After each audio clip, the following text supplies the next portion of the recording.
I wasn't trying to listen. I was just on my way to the kitchen for another cup of tea when the words slipped through the half-open door. Her food tastes like hospital meals, my daughter said. A laugh followed sharp, quick, the kind of laugh that cuts instead of soothes. She was on the phone, pacing barefoot across the tile, one hand slicing the air like she always did when she was upset. She didn't even lower her voice.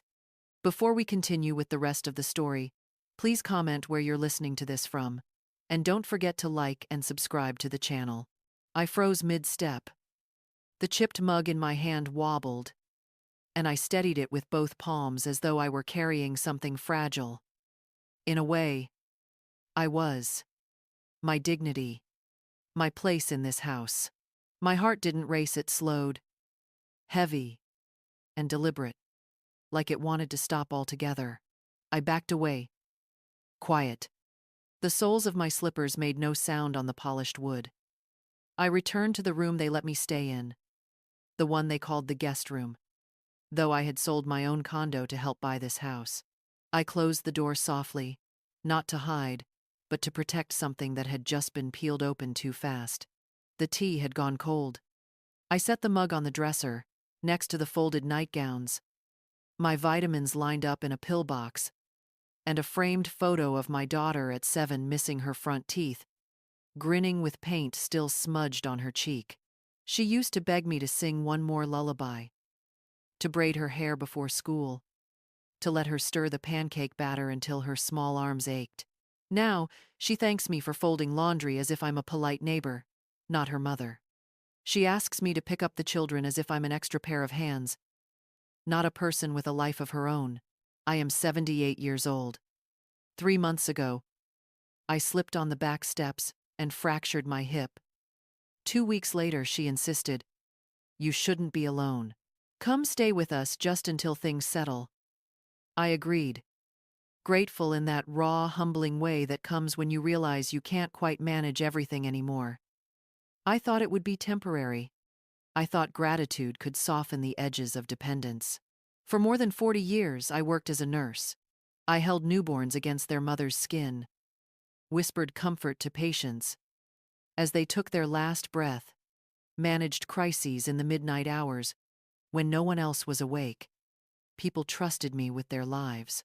Yet here, in this big house, I need permission to adjust the thermostat. I picked up the mug again. The crack along the rim had deepened.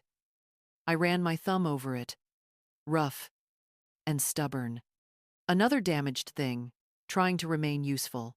Outside the window, the roses I had planted last spring were fading, petals curling at the edges, brittle from too much sun. Still there, still holding on, just like me. In the closet, hidden behind coats I no longer wore, hung a soft blue cardigan I had knitted for myself years ago. I'd imagined wearing it on slow mornings in a kitchen of my own, reading the paper, humming along with the radio. But the mornings here were different. Rushed, tense, filled with the hum of appliances and the click of shoes heading out the door. When I first moved in, I baked muffins and lemon cookies, the same ones my grandchildren used to devour warm from the oven. Now, protein bars wrapped in plastic line the counter. They grab and go. They pass me by with earbuds in, voices muffled, shoulders hunched. Last week, I heard my granddaughter whisper on the phone, "I can't invite anyone over. My grandma's here. It's complicated." I wanted to tell her it wasn't complicated when I paid for her summer camp, or when I stayed up all night helping with her volcano project. But I didn't say a word.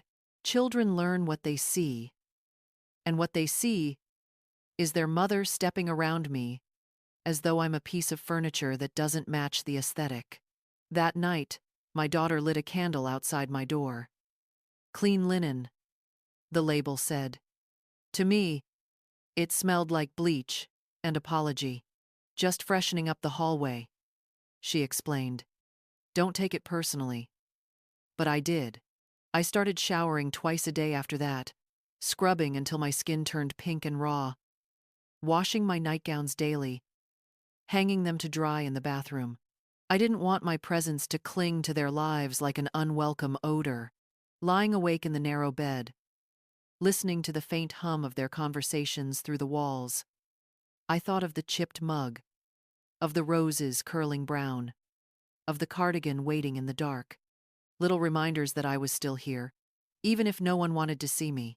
And now, tonight, after hearing her voice, my own daughter's voice mocking the meals I cook, I felt something shift inside me. Not anger, not yet, but a slow, heavy realization that if I didn't claim space for myself soon, I might disappear completely. The next morning, I woke before anyone else. Habit, I suppose. Years of night shifts trained me to rise quietly, to move like a shadow, while others still dreamed. I brewed tea, careful not to let the kettle whistle too long, then sat at the kitchen table. The house was silent, except for the refrigerator's hum. I had set out a plate of warm scones, blueberry, the way Paige used to love when she was little. I remember her running into the kitchen in her pajamas, hair tangled, eyes shining, when she saw them cooling on the counter.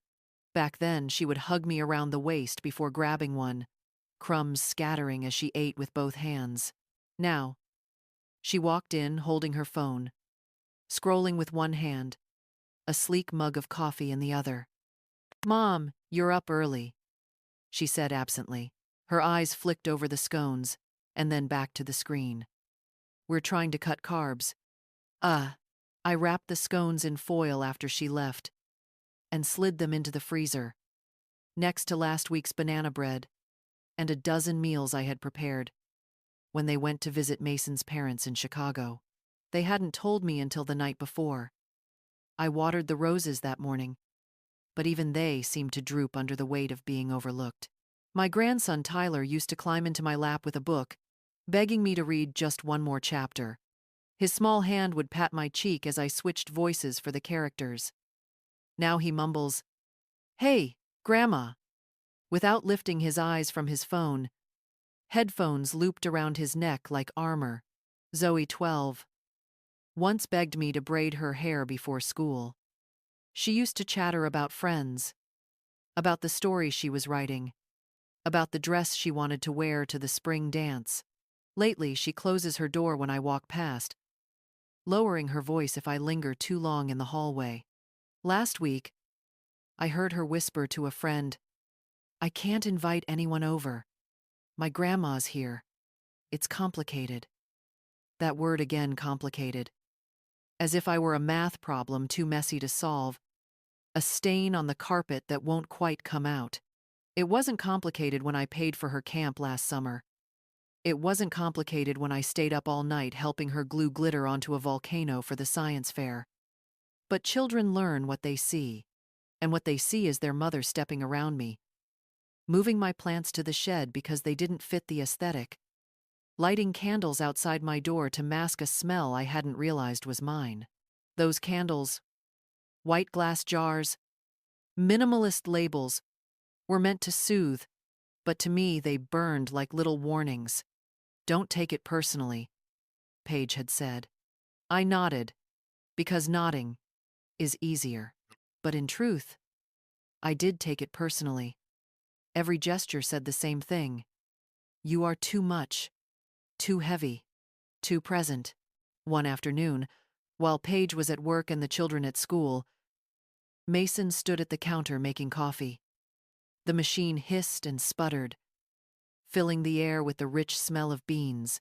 "Morning," I said softly. He glanced up, polite enough. "Morning," he replied, then returned his gaze to his phone, scrolling, typing, sipping.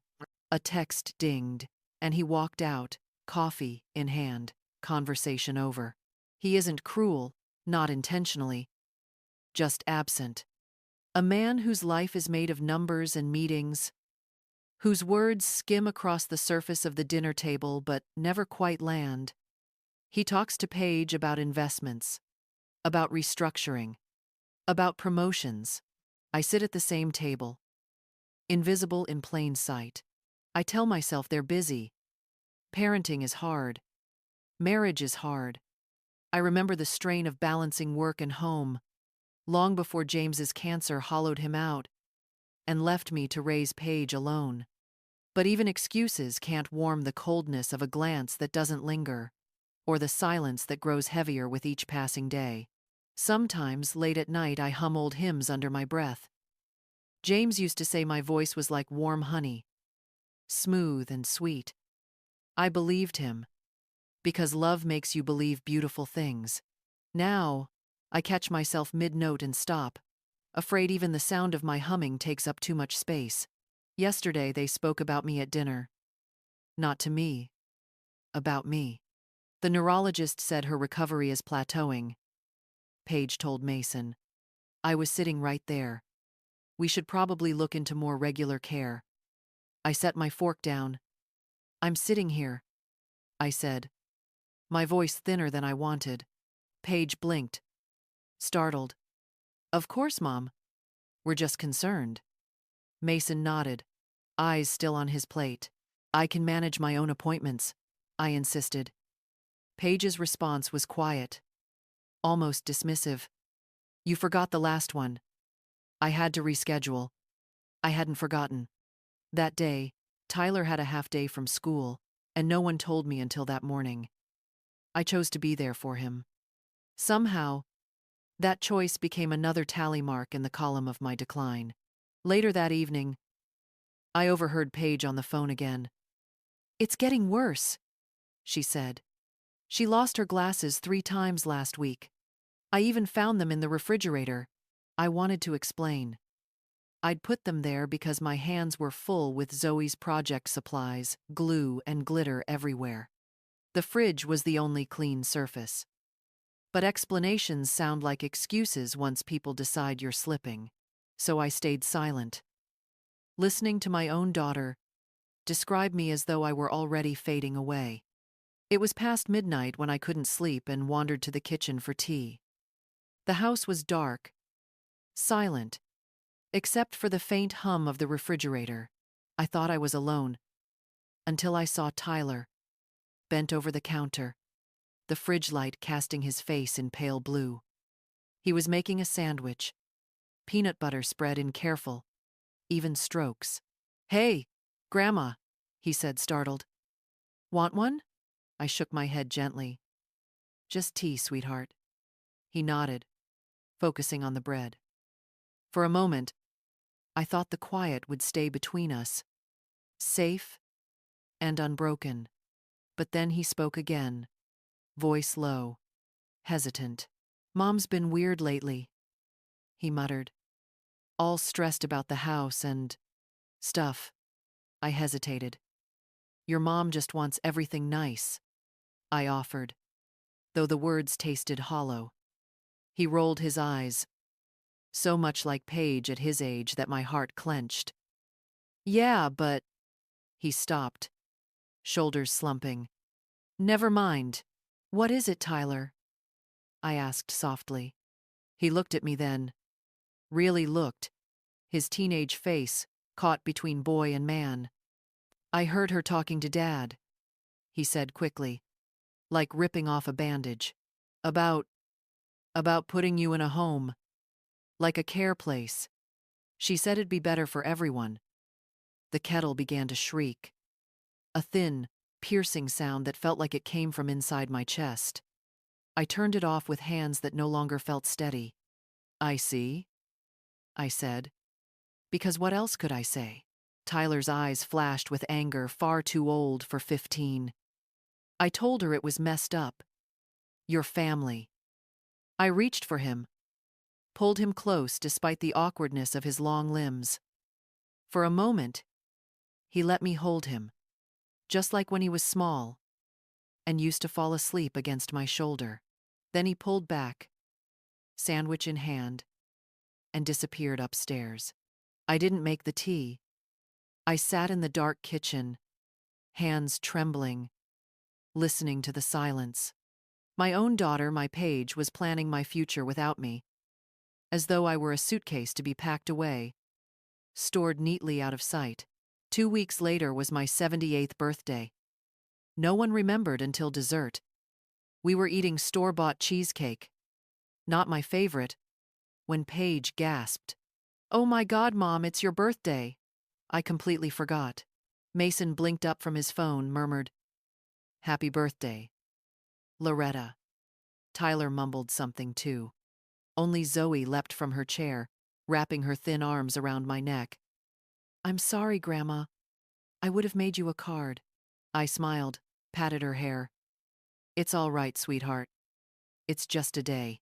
But later, alone in my room, I opened the closet and pulled out the cardigan I had knitted years ago, the one I had never worn.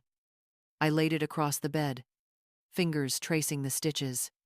My hands remembered the nights I spent making it, imagining a future where I'd have quiet mornings in my own kitchen, where I'd be seen not as a burden, but as myself. I thought of James then, his laughter, the way he used to pull me into the kitchen and dance with me. No music needed. "My Loretta," he would whisper, kissing my hand like a gentleman in an old movie. He made me believe I was beautiful, even when I wasn't sure myself. Now I was just an old woman in a borrowed room, touching a cardigan I'd never worn. On impulse, I put it on. The yarn was cool at first, then warm to my skin. It fit differently than I imagined, looser in some places, tighter in others. My body had changed, but the cardigan still held me, soft and steady. For the first time in months, I caught sight of myself in the mirror and didn't look away. Gray hair cropped short for practicality, lines etched deep around my mouth, hands spotted with age. Evidence of a life lived. Evidence that I was still here. Something small flickered inside me. Something I thought was gone. A spark. I sat on the edge of the bed, cardigan wrapped around me like a shield, and pulled a notebook from my nightstand. I didn't write a diary entry. Instead, I made a list things that still belonged to me, things no one could take unless I let them. At the top of the list I wrote, my name, my memories, my choices. When I finished, I slipped the cardigan off and hung it where I could see it. A reminder, not to disappear. Not yet. The next morning, Paige rushed into the kitchen, hair still damp from the shower, phone buzzing in her hand. "Mom, can you pick up the dry cleaning today? And Zoe has a dentist appointment at 4. I looked at her. Really looked. "No," I said quietly. She blinked, earring half fastened. "What?" "I have plans," I said steady. "Plans?" She repeated, confused, irritated. "Just plans," I answered, sipping my tea. For the first time in months, the word felt like mine. After Paige left for her meeting that morning, the house was strangely quiet. Sunlight pooled across the kitchen floor, catching on the steam rising from my tea. I sat there longer than I meant to, the word no still echoing in my bones. It was such a small word, but it filled me up like warm air in a deflated balloon. I had refused before silently.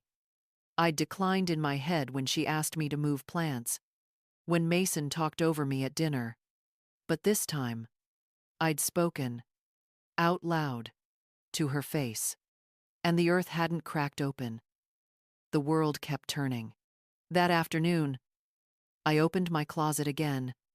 The cardigan hung in plain sight now, a pale blue reminder. But beside it, still wrapped in its garment bag, was something else. The dress. Linen, soft pink, with delicate buttons down the front. I'd bought it years ago as a retirement gift to myself, imagining brunches with friends, laughter over coffee, perhaps even a trip to the theater. But the brunches never happened. The friends moved or died. The dress stayed untouched. On impulse, I slipped it off the hanger. The fabric whispered against my skin, as I put it on. Cool at first, then warming. I studied myself in the mirror again. Gray hair, lines etched deep from years of smiling, frowning, surviving. Hands no longer steady, but still capable. For the first time in a long while, I didn't see someone fading. I saw someone waiting. I buttoned the last button and picked up my purse. Downtown, I asked the taxi to stop at a small French bistro I used to pass on my way home from the hospital. I had never eaten there too indulgent, too impractical back then. But I walked in now, pink dress brushing my knees, and asked for a table by the window. The waiter called me Madame. He pulled out the chair for me.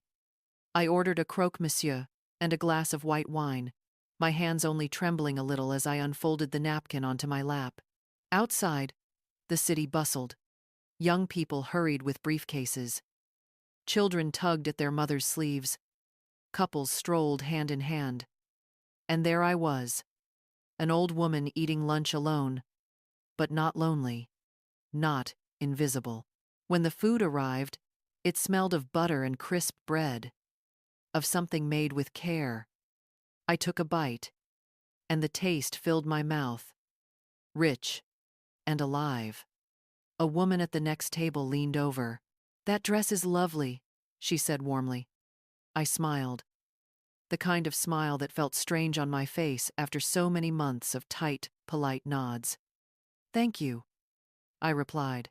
For 2 hours, I sat there.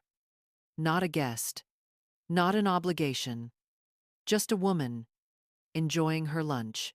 When I returned home, Paige was in the kitchen, laptop open, glasses perched on her nose. She looked up, startled. "Where have you been?" "I've been calling." "I went to lunch," I said, setting my purse down. "Lunch? With who?" Her tone hovered between irritation and disbelief. "With myself." She blinked, as if the concept didn't quite fit in her world. "Are you okay?" "I'm better than I've been in some time," I said, and I meant it. That night, sitting in the armchair by my window, I added another word to my list: courage, because I knew I would need it. Saying no to dry cleaning was only the beginning. I thought about the folder I had seen in Paige's office weeks ago, the one with neat handwriting and highlighted lines. I hadn't dared to open it then. But now, the thought nagged at me. If my daughter was planning my future without me, I needed to know exactly what she was planning. The pink dress hung ready in the closet, no longer waiting for a life that never came. This time, I promised myself, I would wear it again. Not for Paige, not for Mason, not even for the children, for me. The morning after my quiet victory at the bistro, I dressed with unusual care. Slacks pressed, a cardigan neatly buttoned, even a touch of lipstick I hadn't bothered with in months. Paige glanced up from her phone as I stepped into the foyer, purse over my shoulder. "Where are you going?" she asked, genuine confusion flickering across her face. "I have an appointment," I said. "With who?" "Do you need me to drive you?" "No, thank you. I've arranged transportation." Ah, her brows drew together, suspicion mixed with disbelief. The idea that I might have a life outside of her carefully managed schedules was foreign. Before she could press further, the taxi pulled up. I walked out without another word. Raymond Teague's office hadn't changed much in 30 years. Same leather chairs worn soft at the edges. Same oak desk, polished to a quiet shine. Same framed diplomas, with a film of dust in the corners. Even Raymond himself looked much the same, though his once black hair had turned completely silver. His eyes, though, were sharp as ever. "Loretta Dean," he said warmly, standing as I entered. "It's been too long." I shook his hand, memories rising unbidden his wife's final days. When I sat by her bed through the night, adjusting morphine drips, humming softly, until the pain eased. "Hello, Raymond. Thank you for seeing me on such short notice. Uh, for you always," he said, gesturing to the chair across from his desk. "Now, tell me what brings you here." I took a deep breath. "I need to understand where I stand legally." "With the house." He nodded, unsurprised. "I wondered when you'd come asking about that." He opened a drawer and pulled out a thick folder. Papers yellowed slightly at the edges. "Your daughter never filed the deed transfer we discussed. That means the property is still yours, Loretta. Your name is on every page." Ugh. The words washed over me, with a strange mixture of relief and guilt. For months, I had been made to feel like a guest, an intruder in my own home. And yet, legally, it was still mine. "I see," I whispered, more to myself than to him. Raymond leaned forward. "You have full authority to sell, transfer, or place it in trust. Whatever you decide, the question is, what do you want?" What did I want? To be seen, to be respected, to be free. But I couldn't yet find the courage to say those words out loud. Instead, I told him about the candle outside my door, about the conversations I'd overheard, about Tyler's midnight confession. His expression hardened. "And your health?" he asked gently. "The stroke. I've recovered remarkably well." I interrupted. "I take my medication. I exercise daily. My doctor says I'm capable of living independently." I straightened my shoulders. "I am not finished, Raymond." He nodded slowly. "I never doubted that." He scribbled notes on a legal pad. "We should consider your options carefully. A trust could protect your wishes, prevent anyone from taking control without your consent." My stomach twisted. "That's what I'm afraid of," I admitted.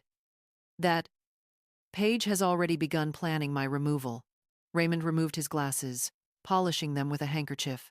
"Are you sure?" "I found papers," I said quietly. "Brochures for assisted living, notes on my insurance policy, even a partially filled power of attorney form." In her handwriting, silence stretched between us. At last he said, "Legally, she has no authority unless you sign. But the fact she's preparing without your knowledge, that's concerning."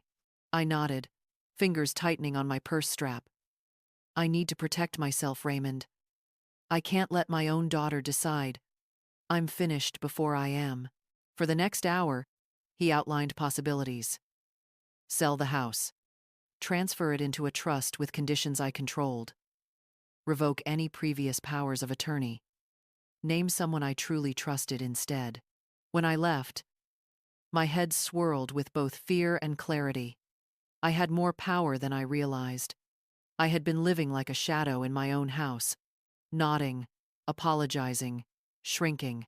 But the papers in Raymond's drawer said otherwise. Back in the taxi, I pressed my hand against the cool glass of the window, watching the city pass. All those houses with their neat lawns, their tidy porches. Families inside, busy with their own dramas. None of them knew that in one of those houses, a 78-year-old woman had just discovered she still held the keys to her own life. That night, I stood outside Paige's office door. The house was quiet. Mason away on business. The children at their friends. My hand shook as I turned the handle. Inside, everything was neat, controlled, just like her. Labeled folders, color-coded notebooks, a laptop closed with military precision. I opened the middle drawer under the printer paper, just as she'd once told me she kept stamps there. And I found it again, the burgundy folder, thick and unmistakable. Estate planning, written in her careful hand. I pulled it out, sat down at the desk, and began to read. The folder was heavier than it looked. I carried it to the edge of the desk, my hands trembling slightly, not from weakness, but from something else. Anticipation, dread, maybe both. For a long moment, I simply sat there, staring at the burgundy cover with its tidy label. Estate planning. My daughter's handwriting. So neat, so deliberate. I told myself I shouldn't pry, that these were her papers, her plans. But the truth rose bitter in my throat. I was the subject of those plans, the life being dissected on those pages. If anyone had the right to know, it was me. I opened the folder. The first page was a copy of my life insurance policy. Yellow highlights circled key lines. Expires 2028. Beneficiary designation. In the margins, pages writing marched neatly. Verify premium payment. Confirm payout structure. I turned the page. Brochures slid into my lap. Glossy photographs of smiling seniors in pastel-colored rooms. Phrases leapt out, in bold print. Safe environment. Tiered care options. Compassionate staff. One brochure had a sticky note attached. Mid-tier care. Decent reputation. Ask about Medicaid conversion. My stomach knotted. I flipped faster. A printout of my will, annotated in pages careful script, numbers penciled in beside lines about my savings, my pension, remaining benefits. Confirm access if medical decline accelerates. There were my bank statements, pages I hadn't shared, a letter from my doctor I had never seen, and at the back, a power of attorney form, my name filled in, pages handwriting filling the lines. Blank spaces waiting only for my signature. I sat frozen, not angry, emptied, as if someone had scooped out the inside of me, leaving only a shell. My own daughter had been planning my future without me, calculating my worth in dollar amounts, preparing to take control of my decisions, my money, my life. For a long time I didn't move. The house was silent around me. So silent I could hear my own breath rasping in my throat. Finally, I slid the papers back into order. But before I closed the folder, instinct stopped me.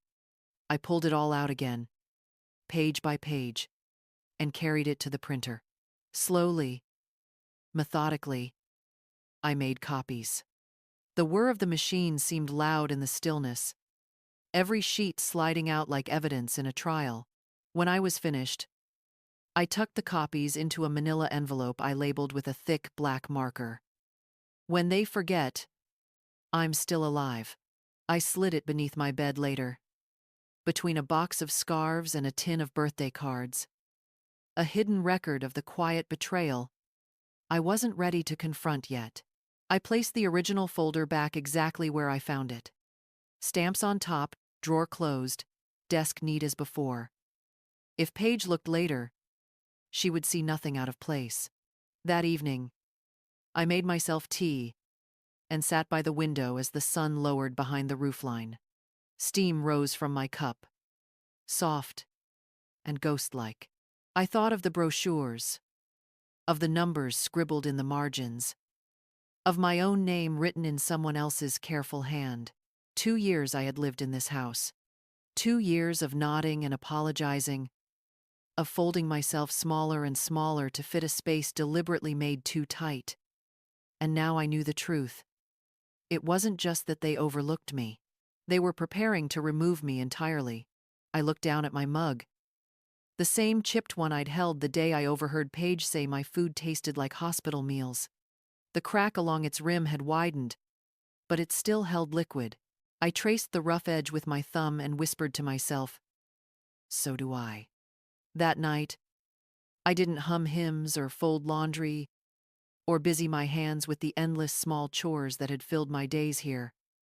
I simply sat, and in the stillness, a decision began to form, not yet complete, not yet sharp, but rising slowly, like bread in a warm oven. I could no longer wait for them to see me. I would have to show them. She nodded, not pressing, just letting the silence rest. That was Elaine's gift, knowing when to listen, when to wait. We sat at the counter with tea, nibbling on cookies I'd baked that morning.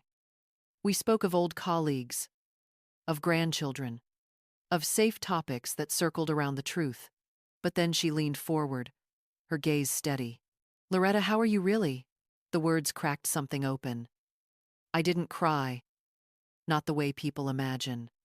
No tears, no drama, just a quiet collapse inside. A letting go of pretense. I'm invisible, I said simply. I'm fading away in my own home. Elaine reached across the counter and covered my hand with hers. Her grip was warm, firm, anchoring. Tell me, she said. So I did. About the candle outside my door. About the folder in Paige's office. About Tyler's late-night confession. About being discussed at dinner, as though I weren't sitting there. Each word felt heavy, but her silence made room for it. When I finished, her expression had shifted from concern to something harder. Resolve. You don't have to live like this, she said quietly. I gave a humorless laugh. What choice do I have? I'm 78. I can't start over. Elaine's eyes glinted. That's where you're wrong. I want to show you something. She pulled out her phone, scrolled, then turned the screen toward me. Photos filled the screen. Small cottages painted in soft colors, gardens bursting with flowers, a rec room with tables scattered with Scrabble boards, and half-finished paintings. It's called Horizon Gardens, she explained. A co-op for seniors. Not an institution, a community. Everyone has their own space, but there are gardens, activities, people who look out for each other. I joined the board last year. We help match residents with available units. I studied the photos, heart thudding. A woman watering roses. A man reading in the sun. A group of gray-haired friends laughing around a table. No one looked annoyed. No one looked through me. It looks lovely, I whispered. There's a unit available now, Elaine said, her voice gentle but purposeful. 1 bedroom. South-facing windows. Private patio. Just like your old condo. I stared at her. Are you offering me a place? I'm offering you an option, she replied. You don't have to shrink, Loretta. You don't have to apologize for existing. You could have a home again. Your own. Before I could respond, the front door opened. Paige's voice echoed down the hallway. Mom? Whose car is in the driveway? Elaine straightened, her expression unreadable. Moments later, Paige appeared in the kitchen doorway, still in her work clothes, a tight smile on her lips. Oh, hello. This is Dr. Foster, I said evenly. An old friend. Oh, they exchanged pleasantries. Though I could see Paige's discomfort, my separate life, my history, intruding into the world she controlled. Elaine gathered her things soon after, but before she left, she pressed a card into my hand. Think about what I said, she murmured. Call me any time. After she was gone, Paige busied herself with making coffee. You didn't tell me you were having visitors, she remarked, voice cool. It was a surprise, I said. A good one. Oh, her eyes flicked to the tomatoes and basil still on the counter. Where will you put those? The windowsill is full. I picked up the bag. I'll find a place. Later, when the house was quiet again, I slid Elaine's card into the manila envelope under my bed, alongside the copies of Paige's papers. Another piece of an escape plan I hadn't realized I was making. The next morning, Elaine pulled up in her sensible sedan. Her window rolled down. A bright scarf knotted around her neck. Ready? She called. I hesitated on the porch, purse in hand. Behind me, the house stood quiet, its walls heavy with silence. For 2 years I had moved through those rooms like a ghost, careful not to take up too much space. Now, Stepping into Elaine's car felt like stepping into air after being underwater too long. The drive wasn't far. Just past the parkway, hidden behind a row of crepe myrtles, we turned down a narrow road. At the end stood a wooden gate, painted a soft yellow. A sign read, Horizon Gardens Cooperative Community. Elaine parked and smiled at me. Come on. See for yourself. We walked through the gate, and immediately the air felt different. Not heavy, not stale. Alive. Flowering plants spilled from raised beds. A fountain bubbled in the courtyard, its sound gentle, like laughter at the edge of a conversation. Benches were placed in small clusters, inviting people to sit, to talk, and they did. A woman with silver curls watered geraniums, pausing to greet us with a genuine smile. A man in a straw hat read a newspaper on his patio.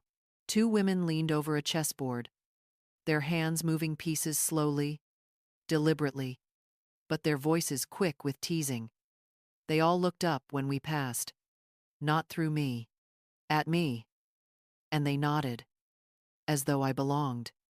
We stopped at a small reception area, where a woman with blue-rimmed glasses sat behind a desk.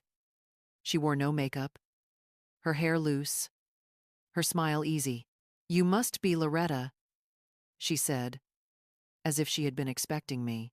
I blinked, startled.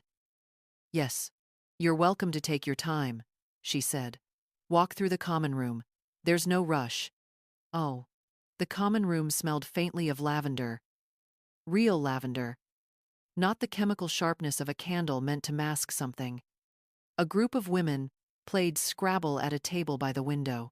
A man napped in an armchair, a paperback resting on his chest. Shelves held paintbrushes, seed packets, board games. On one wall, watercolor paintings hung sunsets, flowers, even a portrait of someone's small dog. It didn't feel like a facility. It felt like life. Let's see the unit, Elaine said, guiding me down a brick walkway.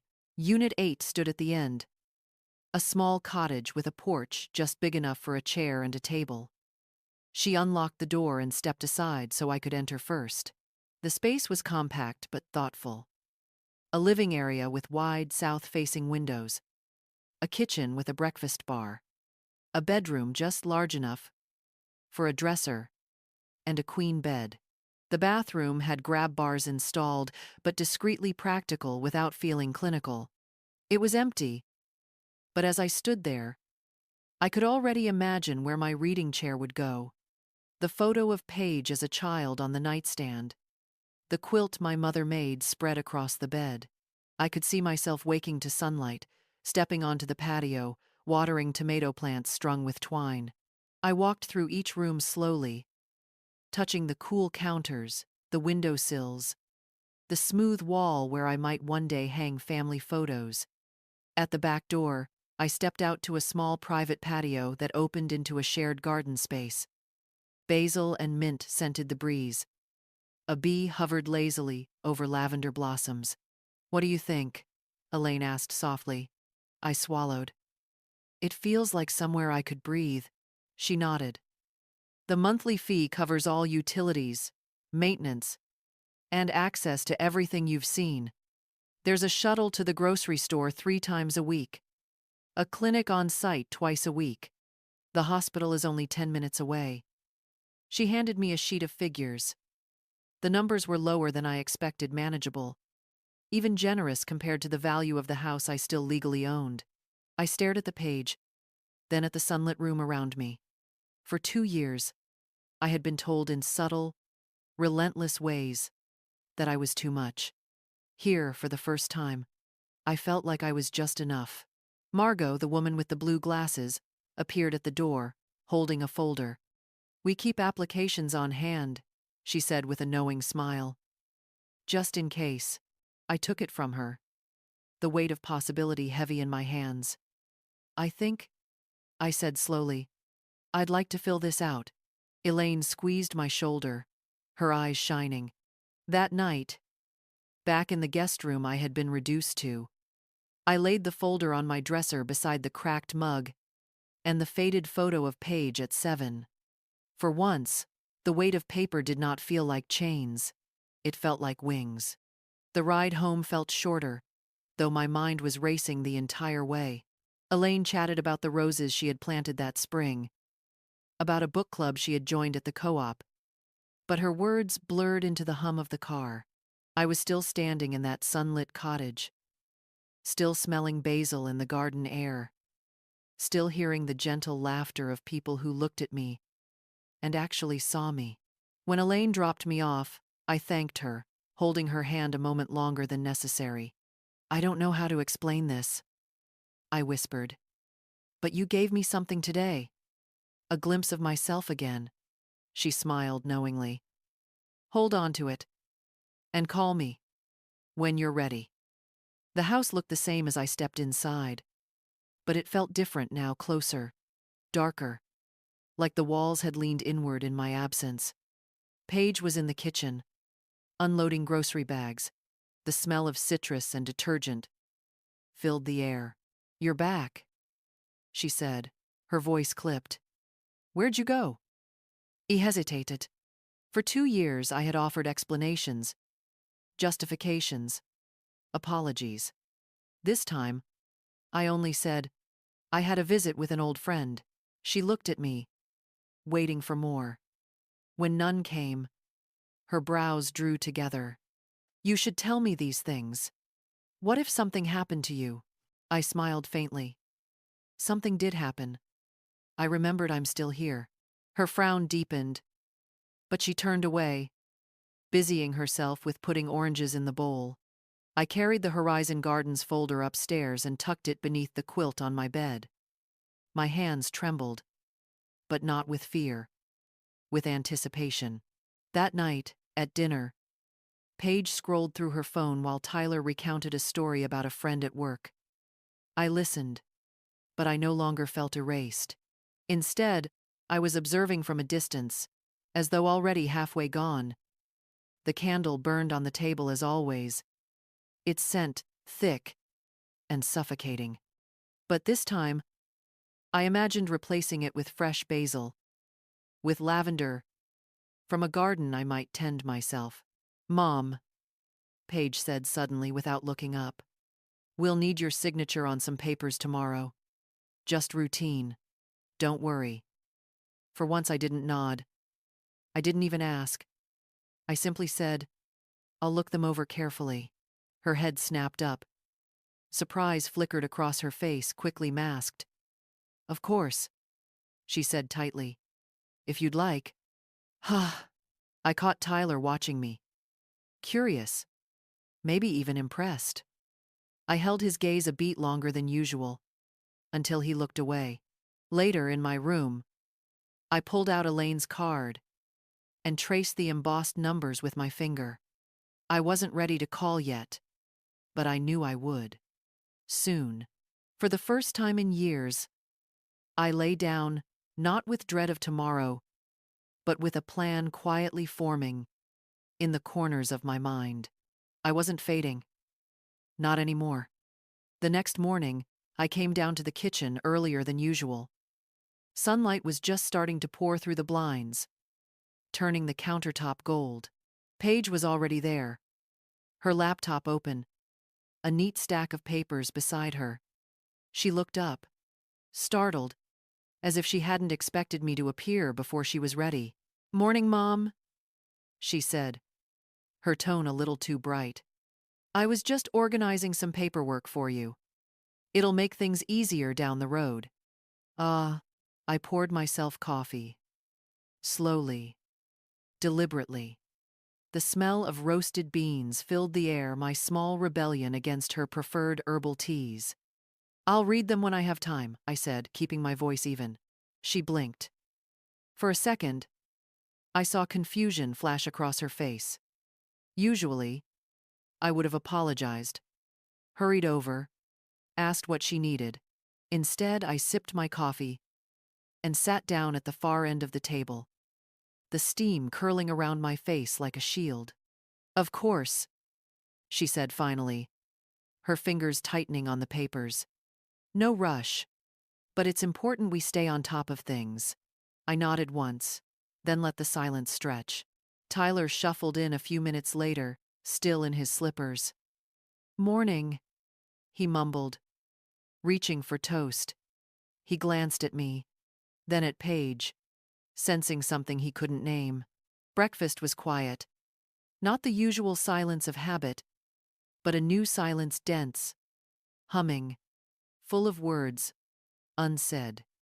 Afterward, Paige followed me to the laundry room. "Mom," she began carefully, "you seem different lately. Is something wrong?" I folded a towel, smoothing the edges until they were sharp. "No," I said. "Something's right." She frowned. "I don't understand." "You don't need to." "Not yet," I answered softly. "Just know that I'm paying attention now." Her mouth opened, then closed again. She stood there, arms crossed, watching me as though I had become a stranger. All day, I noticed the shift. Paige kept checking on me, hovering at the doorway while I ironed, asking if I needed help with lunch, reminding me of things I hadn't forgotten. Tyler, meanwhile, studied me quietly, as though wondering if I had discovered a secret he didn't know.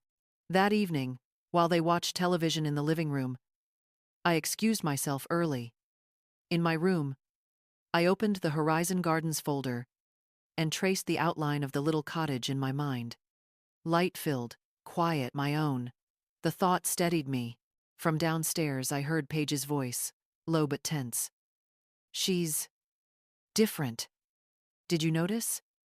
Tyler's murmur in response, indistinct. Then Paige again, sharper. "We need to make sure she doesn't do anything reckless." I closed the folder carefully and slid it back under my quilt. For once, I didn't feel fear listening at the door. I felt calm. Because they were right, I was different. And I wasn't going back. The following days passed with a strange heaviness. Paige tried to resume her routines, lists, reminders, her clipped tone of authority. But there was a subtle edge to everything she said now, as if she sensed control slipping through her fingers. I too followed my routines, but with a new undercurrent: preparation.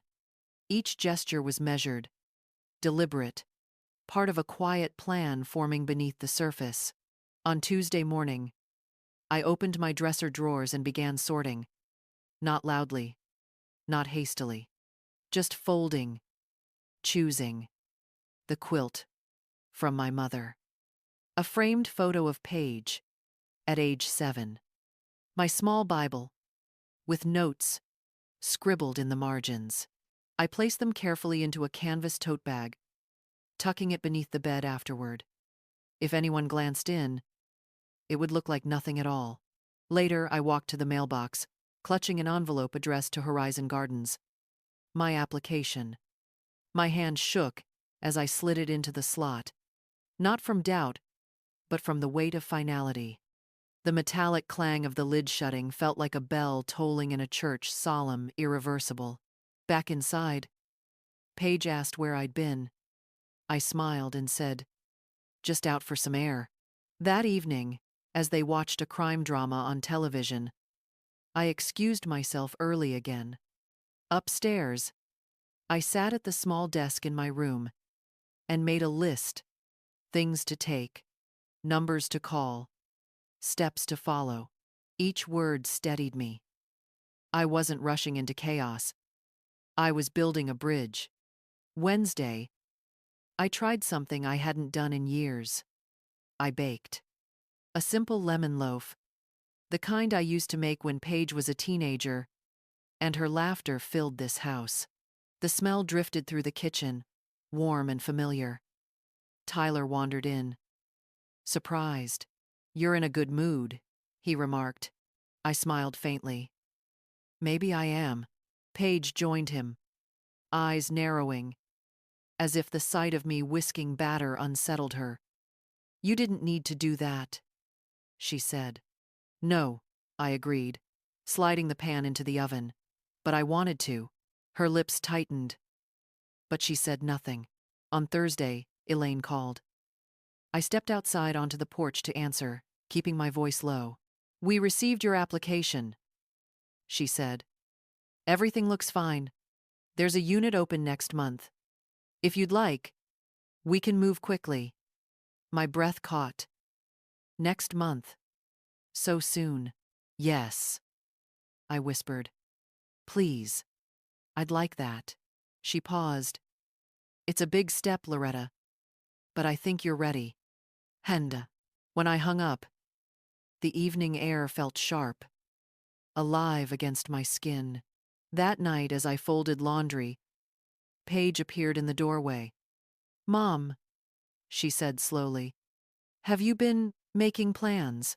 I looked up at her, steady. "Yes, plans for myself." Her eyes widened, then narrowed. Suspicion sharp as glass. "What kind of plans?"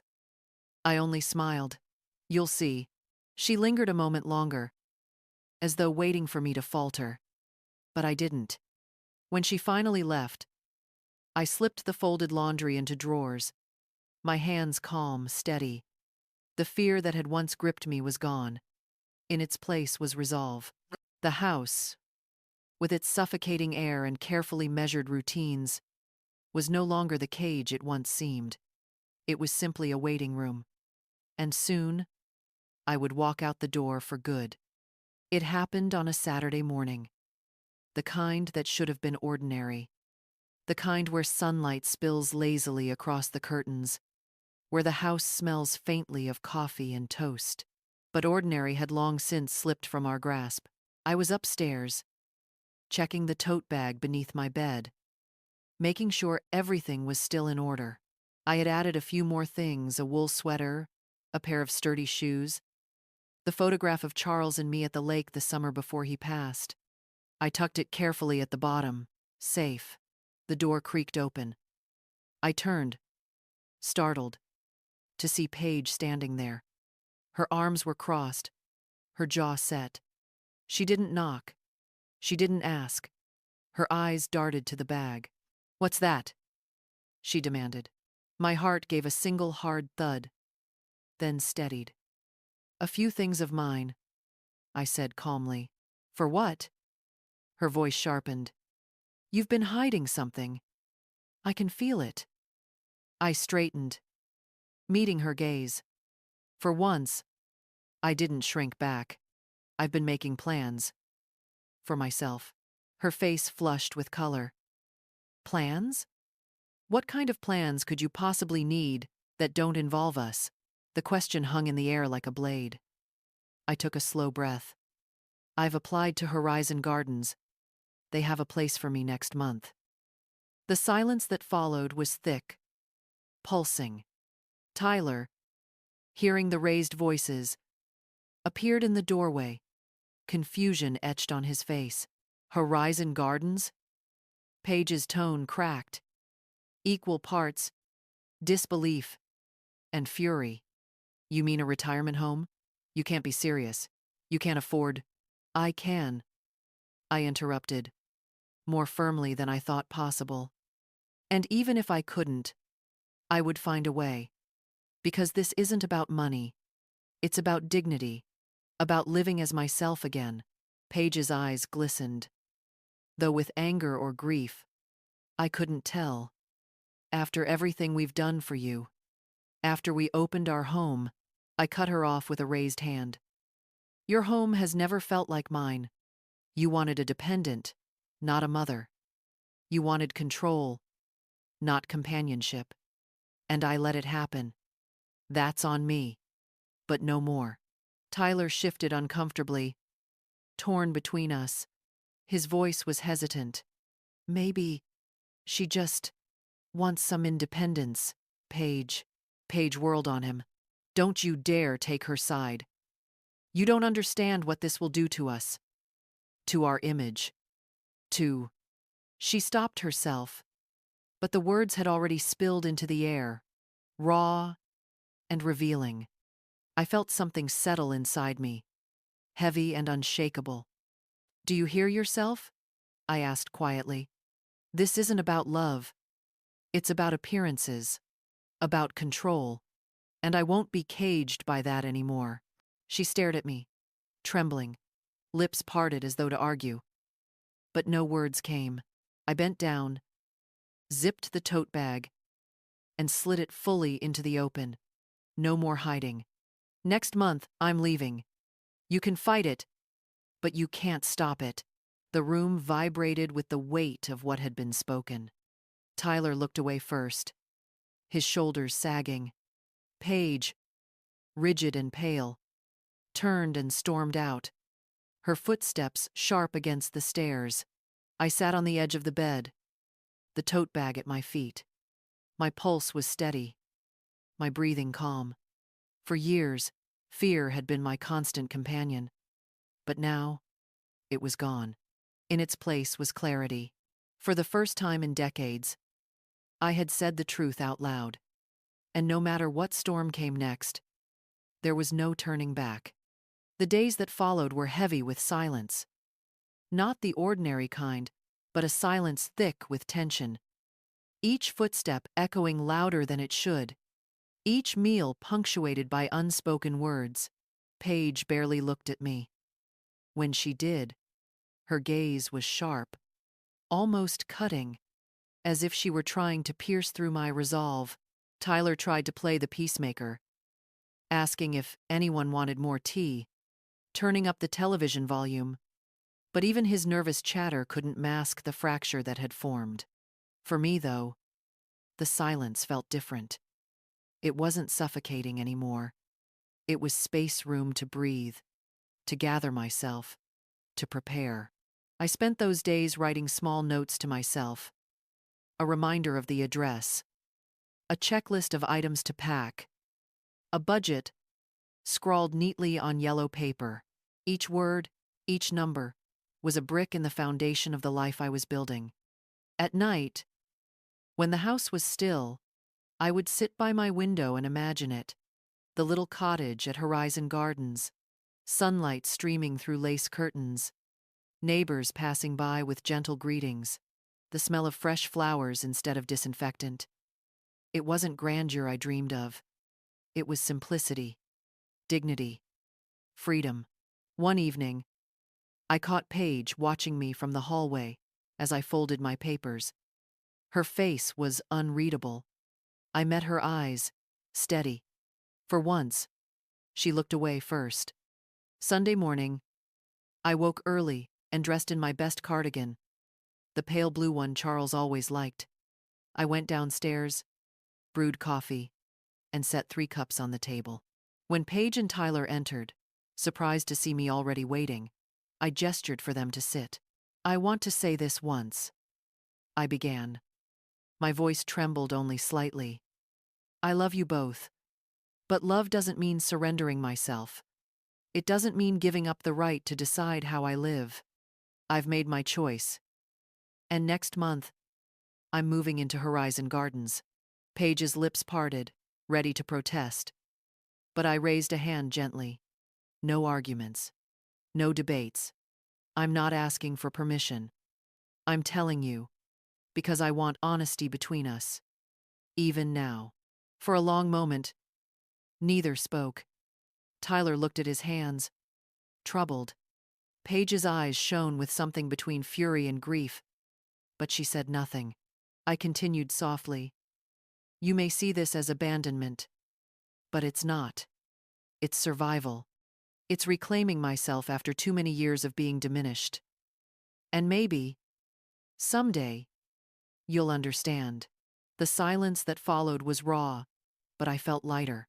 Later that afternoon, I walked to the mailbox again. This time, with a different envelope, my deposit check. As I slid it inside, I whispered a small prayer. The metal lid clanged shut, and instead of dread, I felt peace. That night, as I lay in bed, I listened to the familiar creaks of the house, the distant hum of the refrigerator, the muffled sound of Tyler's laughter at something on television. And I realized I was no longer afraid of leaving these sounds behind, because ahead of me was something greater, my own voice, my own rhythm, my own life. Next month, when the taxi pulls into the driveway, I will walk out with my tote bag, my back straight, my heart steady. I will not look back with regret, because for the first time in years, I will be walking towards something, not away. And that, I knew, was the truest freedom of all. The final week crept by in small, deliberate steps. I no longer counted the days with dread, but with a quiet anticipation, like a traveler waiting for dawn. My tote bag rested in the corner of the room, no longer hidden. I wanted it there in plain sight, a reminder that this decision was real, no longer something whispered in secret. Each morning, I moved a little differently. I lingered longer with my coffee, savoring the warmth on my palms. I stepped out onto the porch just to feel the wind, closing my eyes as it tangled with my hair. Even the cracks in the sidewalk seemed to speak of resilience. Things can break, and still hold steady. Paige avoided me most of those days. She busied herself with errands, with phone calls, with a determination not to acknowledge the inevitable. I could see the hurt buried in her, the fear she refused to name. Yet, I didn't hate her for it. She was caught in her own storm, and for years I had allowed myself to drown in it too. Tyler, though, surprised me. One evening, he sat beside me at the kitchen table, fiddling with his glass of water before he spoke. "Maybe this will be good for you," he said quietly. "Maybe it'll be good for all of us." I looked at him, at the lines of worry etched into his young face. "It will be," I replied, steady. "You'll see." That night, I wrote one last note shorter than the rest. No lists or numbers this time. Just a sentence I wanted to carry with me into that new place. It's never too late to begin again. When the morning finally came, I rose before anyone else. The sky was still soft with dawn, painted in muted colors. I dressed carefully, smoothed my cardigan, and lifted the tote bag with steady hands. Downstairs, I left a small envelope on the counter, addressed to Paige and Tyler. Inside was a letter not of blame, but of love. I told them I hoped they would someday understand that freedom wasn't rejection, that sometimes letting go was the only way to preserve what little bond remained. The sound of a car pulling into the driveway reached my ears. My heart quickened, not with fear, but with a strange exhilaration. I took one last look at the house. The walls that had once felt like a cage now seemed simply like walls, no more, no less. With a deep breath, I stepped outside, closing the door behind me. The world was waiting, and as I walked toward the car, tote bag in hand, I carried with me not just possessions, but something far more precious: the unshakable truth that it is never too late to choose yourself.